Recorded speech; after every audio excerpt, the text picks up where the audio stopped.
Okay, let's roll.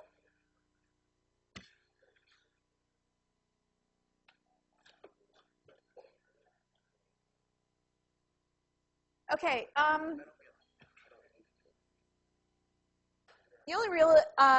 the only real announcement I have that's different is that the second exam is upon us. There is no rest here. The logistics of the second exam are exactly like the first exam. It will take place the 12th through the 15th.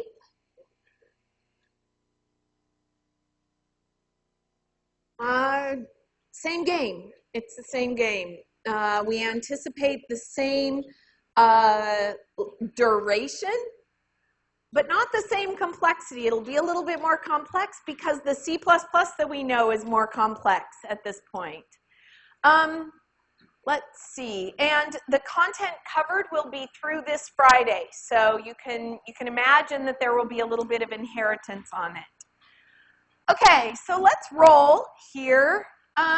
We were talking about inheritance, and we had this sort of, we had been talking about this base class for quite a while, this sphere base class. And in particular, we were talking about what happens if both the base class and a derived class have the same function in it, the same function name with different functionality. I'm going to change, we completed that example. I'm going to change the story a little bit because I think that there's a more interesting thing to discuss. So rather than have the base class sphere be on the left-hand side, I'm going to take this and just sort of put it away in our memory. Okay, so I'm still referring to this base class, but instead I'm going to change what's written on the slide to be class, I don't know, planet, and describe planet as a public sphere as well. So now class planet and class ball are two different classes, each of which derives from class sphere. Now, I want to take a look at this code, but I also want to give, and they both implement display. I want to take a look at this code, but I'm going to change it a little bit too. So first of all, I'm going to let S be a planet and let B be a ball. And I'm going to give S pointer, I'm going to get S pointer the value that or the type that it had before. So S pointer, S pointer is a sphere class pointer. Okay, so now the client code here in blue that I'm intending to reflect on starts here. I'm going to declare a pointer, I'm going to declare a couple objects, and then we're going to do some stuff. Now there's a little bit of a mystery here. What the heck is A? Now, in order to reinforce the fact that we don't need to know the value of A at compile time, I'm going to change this example so that instead of being a value like this, I'm going to take it as input to the function at runtime. Okay? And the way I'm going to illustrate that is by executing this function right now in the air. And in order to get the input that I want here, I'm going to ask one of you the question. And the question is, do you like astronomy? Would you rather study astronomy or sports? That's the question, okay? So I don't know the answer to that question for any of you, and I'm going to execute this code, and you're going to tell me an answer, and based on that, I'm going to follow my conditional, okay? Are you ready? So we're running the code, all the declarations are made. I'm going to do a little bit of play right in here, and based on what is told to me, I'm going to make these assignments. Okay, So the question is, would you rather learn about astronomy or sports? And you're the golden person. Would you rather learn about astronomy or sports? Sports. Okay. All right. I had no idea he was going to say that, right? How could I? We didn't talk ahead of time, right? Okay. And so, look at that. It means that I have this variable that's a sphere pointer, and now all of a sudden its responsibility is going to be to represent a ball, to be a means of accessing the ball, right? Okay, so let's see, what can I put here? What's your name? Neil?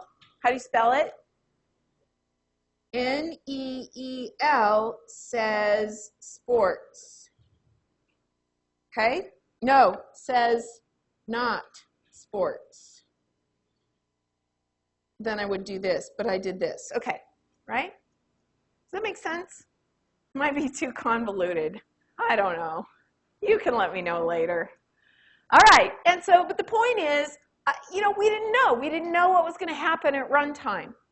And yet, I need to be able to use this S pointer. Okay, so now, stepping to a new paragraph, the question is, what does S pointer give you?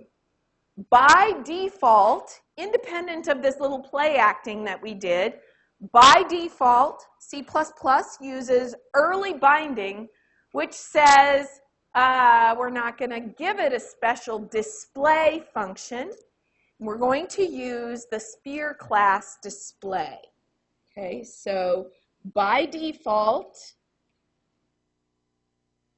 we get spheres display. But that is almost certainly, oh, I should have switched this too. This is supposed to be planet. This should be planet. There, that's better. Almost certainly what we intended was for a special display to go. We almost certainly intended in this case, based on Neil's input, to see the word ball output here. And instead we would have gotten sphere. The mechanism for achieving this desired behavior is the virtual keyword. In the derived classes, sure, but most notably in the base class. Okay, so we can allow the display function to be overwritten by making it virtual in the base class.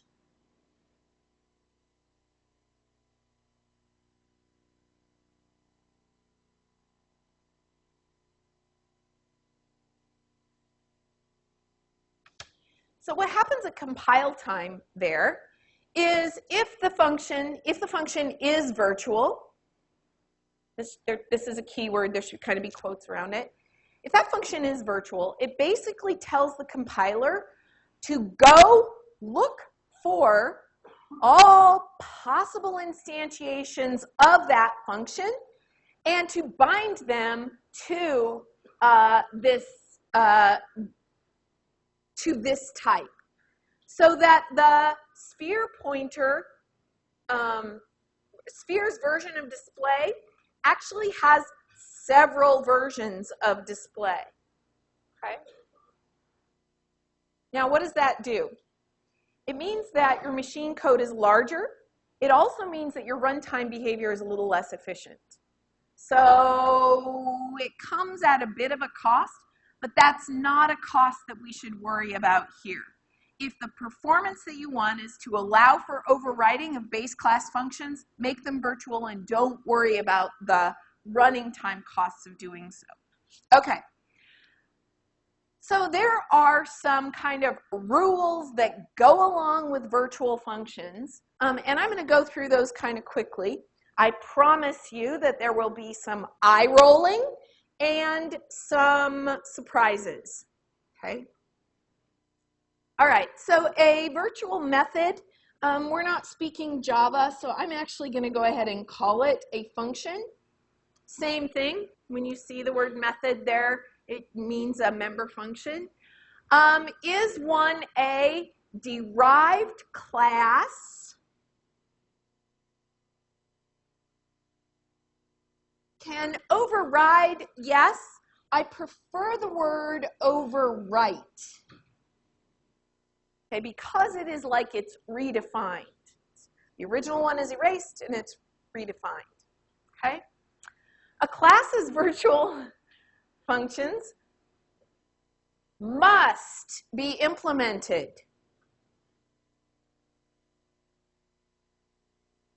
Unless they're not. This bullet point drives me crazy. This is the eye roll one. Because it says they have to be implemented unless they're not. Well, okay. What are the alternatives? Well, that case where they are not implemented, we're going to talk about separately. Okay, this notion of an abstract base class. Okay, so the way to think about virtual method functions is that they must be implemented, period, for now. All right, a derived class is not required to override an existing implementation of a base class virtual method, or of an inherited, virtual method function, whatever.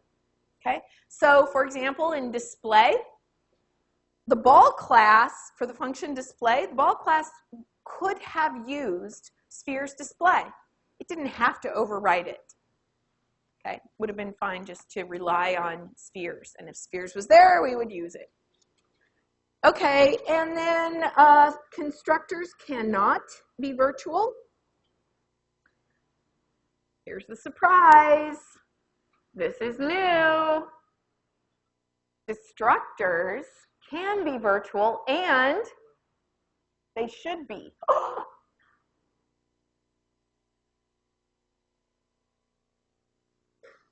We'll have a slide about that later on as well, explaining why that is true.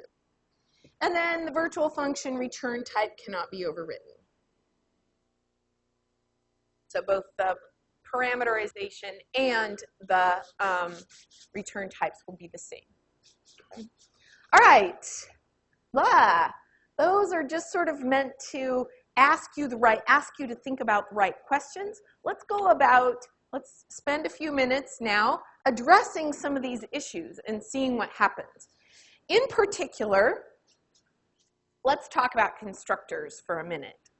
Last time, we talked about the fact that if you declare a ball B, what happens is the base class stuff is built and the derived class stuff is added on.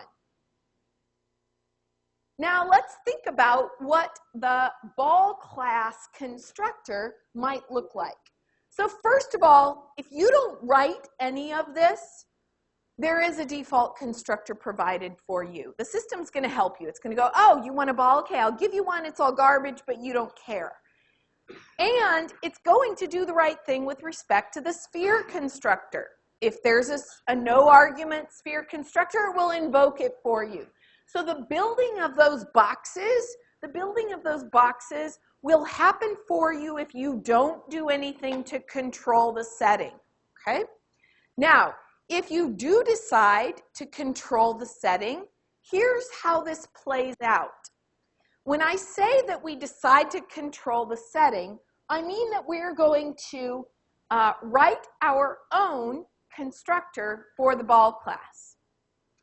Now, that constructor for the ball class needs to build this thing, right? It needs to build the base class thing. It will do it for you. It will invoke that base class constructor for you. But the way it does it is by implicitly doing what is described here. That is, it uses the initialization line to invoke the sphere class no argument constructor. Okay? So what's in the oval there isn't necessary, but that's what happens for you, okay? Automatically by the system. Now, I have a question for you. if you recall, one of the rules of constructors is that if you create any constructor, say a 2-argument constructor, then the system won't provide one for you. So what do you think happens in that case if you try to invoke the ball, declare a ball with no arguments? What do you think happens?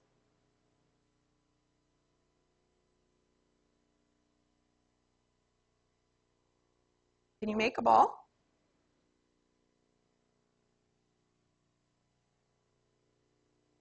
Compiler yells at you.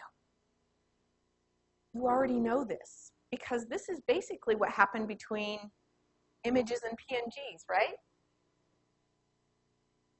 Right? PNG constructor was not invoked for you by any image. Well, oh, maybe it's slightly different. Oh, never mind. I should stop being such a know-it-all. Slightly different. But if the base class has no argument constructor, the base class has no argument constructor, then you'll get a compiler error on a derived class, on a derived class construction. Okay? It has to be there. Okay, so fine. Any questions about the ball class no argument constructor? Note in particular, what that colon sphere means is it's as close as we ever come to actually calling a constructor, right? It's basically using the initialization line to invoke that no argument constructor for you. Let's see. And that's actually why we talk about the no argument constructor, the alternative syntax earlier, because I don't want it to be new to you here. It's the same construct. Yeah? Uh-huh. Wait. Could we? Is that what you said? Could we? Sure we could. Yep. So I think we only have a 1-argument constructor. Is that right? I don't remember. So he's saying, could we do this? Sphere 1.0. And the answer is sure, we could do that if we wanted to. Yeah? Is that what you're saying? Oh, then what you're talking about is down here, I believe. So he's saying, come on, get on with it, right? Okay, so let's talk about another constructor for the ball. It's perfectly reasonable that because balls have both radii and name, that we would have a constructor that allows us to build this thing. Here's what such a constructor would look like. It would take these 2 parameters, invoke the sphere class constructor with radius r, and then add onto it the stuff that is related to the ball itself, the name. Okay? Any question about that? So does that answer your question? That is it, right? Yeah?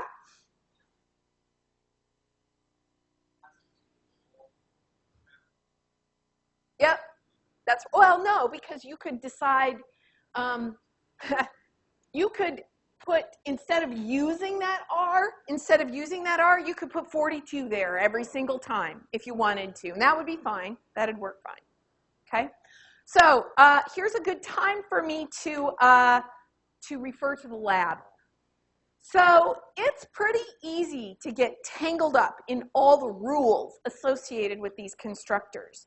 So what we've done is we have designed a lab for you that will help you experience all the sort of strange things that can happen. So in the course of doing this lab, a weird thing will happen and you'll go, why? Why does it act like that? Then you'll go see, oh, look, it'll only call that constructor for you if it exists, right? So, or if there's no other way. So you'll be building your own understanding, and you'll sort of see the things that can go wrong, and all of them are designed to sort of bring all of this to your own, like, have you experience it rather than just me tell it to you, okay? So, you know, do we have to remember all of this? Well, yeah, kind of, but it will be much easier to do so after you do the inheritance lab, which I believe is this week. Okay? All right. as in starting tonight, today. All right, any other questions about this part of it? Okay, key thing is it builds the base one first, and then it invokes the code for building the derived class part of it. Okay, well, let's talk about destructors. So I've sort of given us a new example. I have a derived class and a base class, and the only thing that the constructors and destructors of these two classes do is tell us that they have been invoked, okay? And then I've written a little teeny tiny piece of client code that is designed to sort of exercise what will happen. So here's what I want you to do.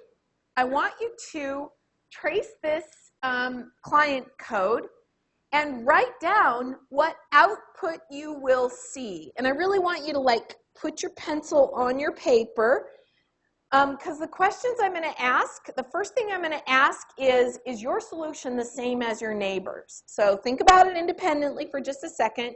Write down what you think the output of this will be, and then peek at the person sitting next to you and see if they got the same thing.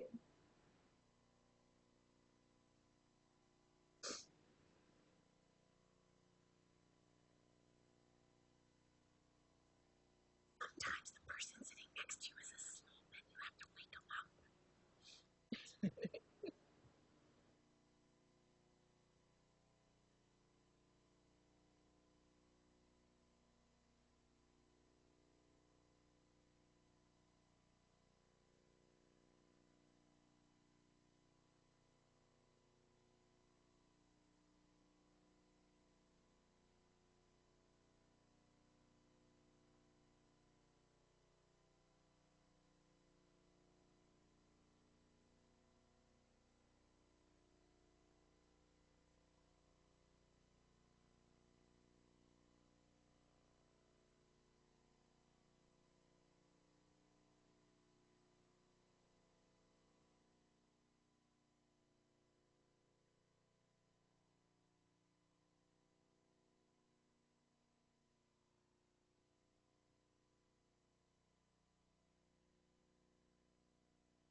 Oh, so look over at your partner or the person sitting next to you.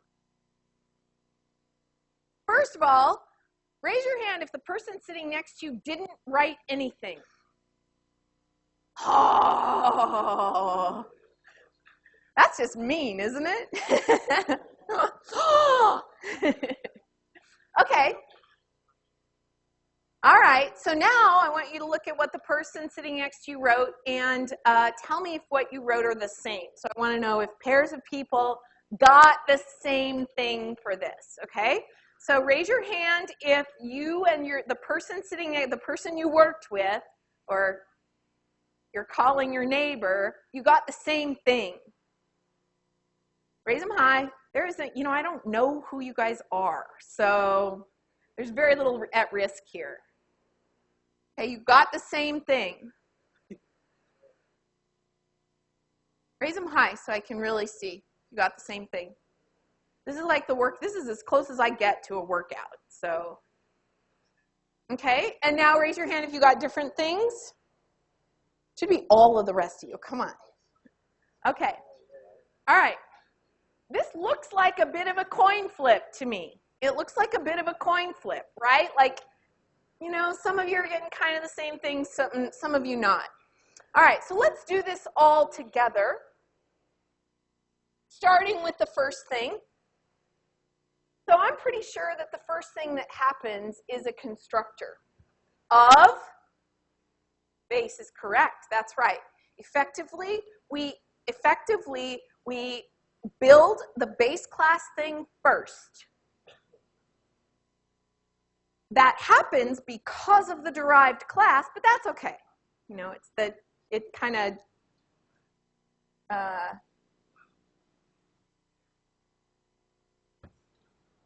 it's orchestrated by the derived class, but it actually does the building of the base class first. Okay? All right. Now things get interesting. So that's how these things are built.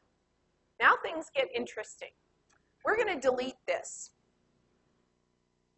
And so I know that what we're going to get is detour. Raise your hand if you think I'm going to write a B next. Raise them high. You guys have to see this. Okay. Raise your hand if you think I'm going to write a D next. Okay, guess what?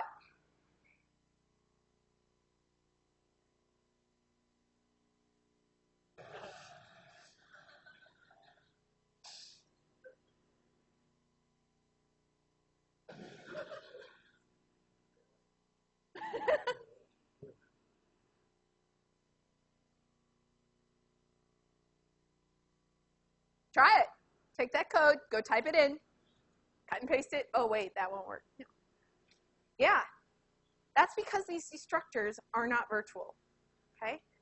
That is, it's a base class pointer.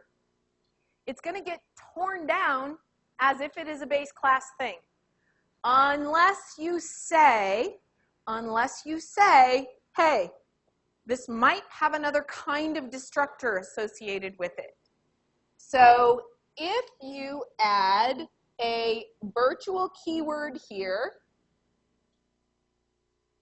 and by best practices, you should also add one here just in case that derived class is ever a base class itself, then what you're going to get is detour D right here.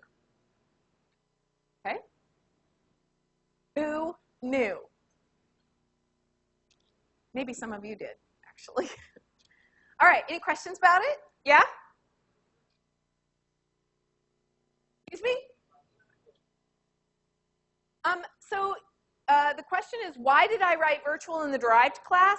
So the answer is that if you need to be writing a destructor, then you're sort of playing defense against anybody ever deriving from them. And so I wrote virtual there, anticipating that perhaps that derived class was going to be a base class itself. Okay? All right, any other questions? Yes? So if it were a derived class constructor, yeah, it would. And it would also, I think it also does the right thing with the destructors. The whole problem is because it's a base class pointer. Okay, if it were a derived class pointer, all the right things would happen. Yep. Yeah, when you build these derived class things, they get built correctly. Yeah?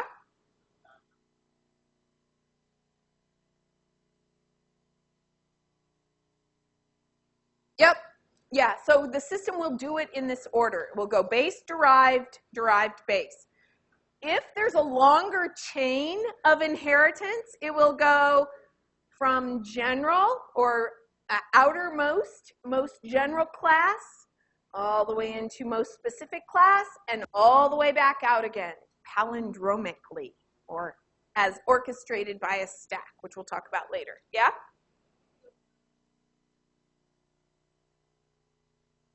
So the question is, can we build a constructor of the derived class without calling the constructor of the base class?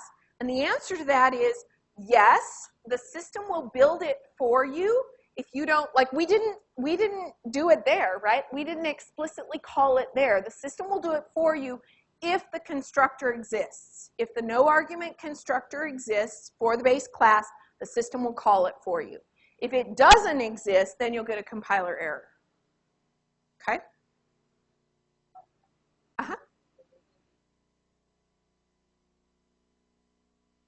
You can't say the radius in the derived class because it's private. Okay? Is that okay? And there's a design principle at play. Look, go back to the sphere and ball example. Everything related to the radius is in the sphere class, right? Presumably, you know, the ball class, it's the other way. And everything related to the name is in the ball class. The sphere doesn't know about the name at all. That's additional information. And a planet might not have a name. Maybe a planet has, you know, a contour map associated with it, and a ball certainly isn't. So what you tend to do is you make sure the functionality of each class is central to that class itself. There isn't tangling of things, okay? All right, yeah?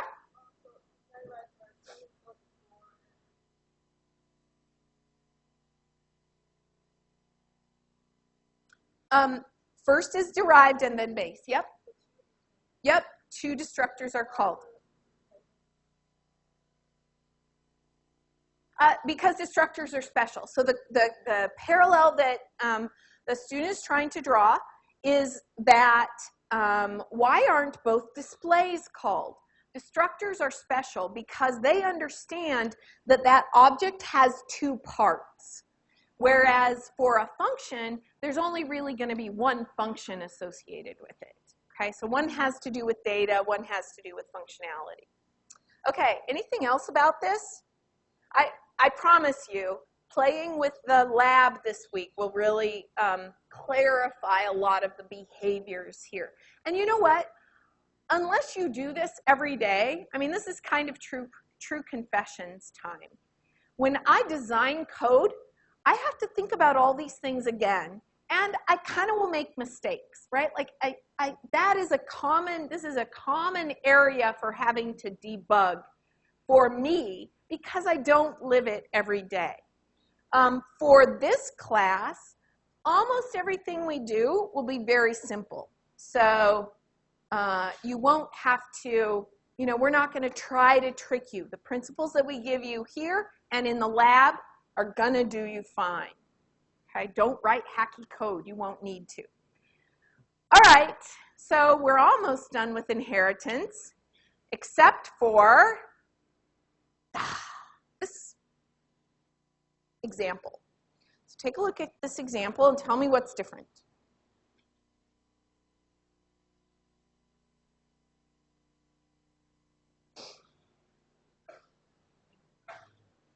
Yeah?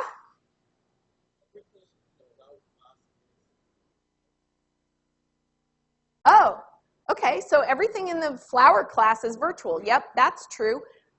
It didn't have to be. There could be some other things down here, like display, void display, say, that we don't overwrite. So in this case, display is not overwritten. Did you notice anything else special about this? The heck, right? Look at that. What kind of syntax is that? We're taking this function declaration. These things are function declarations, right? And we're making an assignment statement out of it? That's screwed up. Well, what this means is effectively DrawBlossom is not implemented here. The way I think of it when I read this is DrawBlossom is nothing here, but it's declared, but it's nothing. We call these things pure virtual functions. So this is a, DrawBlossom is a pure virtual function. It's obviously virtual. Pure means we set it equal to 0 there, so that's just syntax. And what pure virtual function means is that this function must be defined in a derived class. So function not defined in base class and must be defined in a derived class. Okay? So we've got an example here then of a daisy that's a public flower that does implement all of those pure virtual functions. Okay? So now think about what this gives you. This means that via the flower class definition, I can prescribe exactly what every derived class has to look like. It prescribes the functionality of the derived classes. That is, it illuminates the interface to any derived class. Okay? So this is serves as a prescription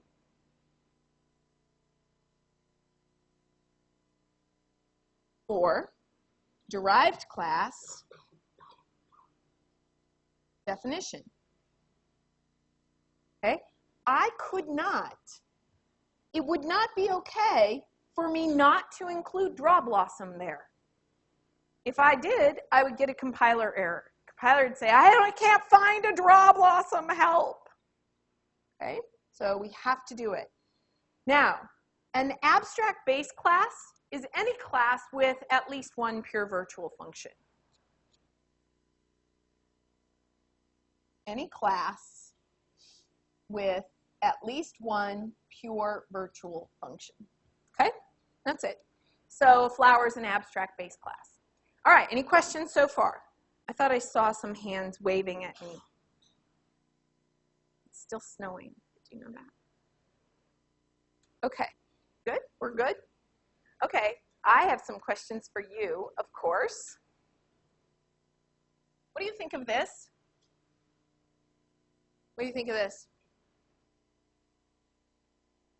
What can you do with F? It's a little scary, right? Because we have an F, and we've got a declaration. I mean, we have a flower, and we've got a declaration, but it's not finished. Okay? In fact, the compiler won't even let us declare one of those things. So this is disallowed. Okay? Because there is no flower class. The flower class isn't finished. On the other hand, declaring a daisy is just fine. And I'll point out that this setup kind of begs for other derived classes, right? Like roses and tulips and asters and I don't know, I've run out of the kinds of flowers that I can name. Those would all have to implement those functions as well. And so we could declare those things, okay? All right, fine. Yeah?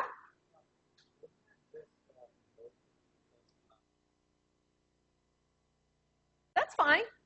That's fine. Oh, but the problem is it has nothing to, it doesn't know where the functions are, right? It has a declaration for functions, those draw functions, but it doesn't have any value to give to them here, okay? So you can't, we've said that the draw stem function is part of an F, of a flower, but it doesn't really exist. As such, we cannot declare one of these. Okay? All right, so now I kind of want your vote. How do you feel about this? Raise your hand if this makes you happy. Raise your hand if you think this is not a good sign. Okay? Yeah, there's some like this going on. This is perfectly fine. This is actually perfectly fine. Okay? The question is, F pointer equal new, what can I say here? Daisy, that's right. I can't say new flower. There's no such thing as a flower, really. Okay? It's not a complete definition. Yeah? It does have a constructor. Sure, it has a constructor, but it has no functions associated with it. The constructor set up your memory for you, right? So, and we don't usually say anything about the functions themselves in the constructors. That's a separate thing. Okay? Yeah? It's okay to have some functions that are non-virtual, sure. And all the same rules that we've talked about apply. So, you know, if we do a daisy, if we do this, the default display here is going to be which display? Nope, flowers display, because this is a flower pointer.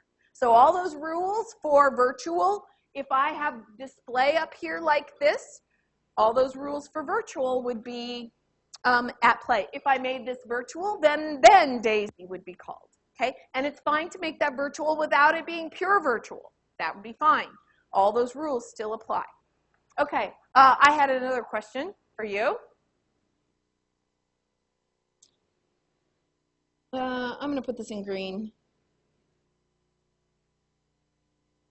What do you think of that? What's the implication of me doing that? I'm making a daisy be an abstract base class, right? I'm sort of saying there are no daisies. Daisies have to be more specific. So I'm essentially begging the programmer, the designer, to write derived classes. So you would write Gerber daisy and freeway daisy and I don't know what other kinds of daisies there are. But you would write those. And then maybe those would be those would be abstract. It's not until you get to the bottom of this that you can actually declare an item of that type. Yeah? Yep. Yep. Look, abstract base class, any class with greater than or equal to 1 pure virtual function. That's where that comes to play. All right. Anything else about this? Yes. Yep, that's right. That green up there invalidates all of this. All of it. Right? Couldn't do this, but I could do f pointer equal new Gerber daisy. Perfectly fine. Yeah? Oh, you know what? I don't know what would happen if you made those non-virtual. Did you mean do it in the base class or the derived class? In the base class, if you remove the virtual, I think the compiler would yell at you. Because I think virtual means it will be overwritten, and the equal 0 means it must be overwritten. So virtual means it can be overwritten, and equal 0 means it must be overwritten. I think is how I interpret that. I hadn't thought about it before. Okay, anything else about this? Now, if I were you, I think I might be thinking, why? Why are we having this conversation? And to that end, I want to show you what I consider to be kind of a cool example. Take a look at this right here. And think for a minute, I mean, you can glance at the rest of the code if you like. Think for a minute what we mean by this. So I've got 2 pointers there. How do you think we're using those 2 pointers? I'm going to have an array of animal pointers. Good. Okay. So I'm going to draw this actually because it's just kind of amazing. Now think about what this means. Yes, these are all animal pointers, but I can instantiate them. I can instantiate them with completely different things. The first one is a long, lop-eared dog. Okay. The second one is a pig. The third one, oh, I can't draw a horse or a cow. But the last one is a duck.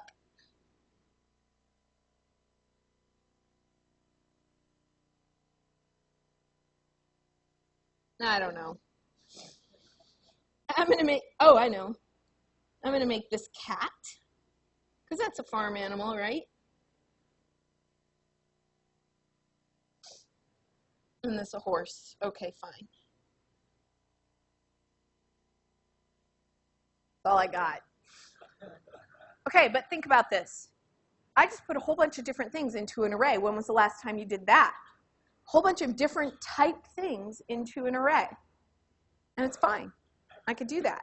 So this is one mechanism for creating what we call heterogeneous arrays, where the type of things inside your array are actually different. They have different behaviors. And yet, look what I can do. I can still iterate over that array and ask for the sounds of the barnyard animals. What about the animal class guarantees that this is okay, that I won't get a compiler error here? What about the animal class guarantees that I can do this? What is it? Animal must be abstract, an abstract base class, right? It must be. Because if it weren't, then those wouldn't have to implement them, right? What I know for sure is that speak will be implemented. It absolutely will be implemented for all of those things. That's what you get when you decide that a function must be pure virtual. You get the promise that that function will be there. Okay, any questions? Is it okay? Yeah? Can you set a oh, I don't know. Can you set a constructor equal to 0? I'm guessing not. You could go try it. I mean, it's a guess from me. That means it's 60% likely to be true. Okay. All right, that's all I have.